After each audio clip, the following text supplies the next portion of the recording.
Hi, this is a dread that is breaking, so I'm about to reattach it.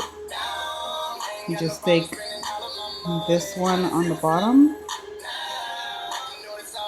you put it like that into this one. You can spin it, make sure that it's in one like this because it's gonna reattach itself. And then, as the way that it is, you take a needle and thread, but make sure that it's twisted or interlocked in the roots. I interlocked it, but I'm not going to interlock it more than it was because I don't want the hair root to fall off.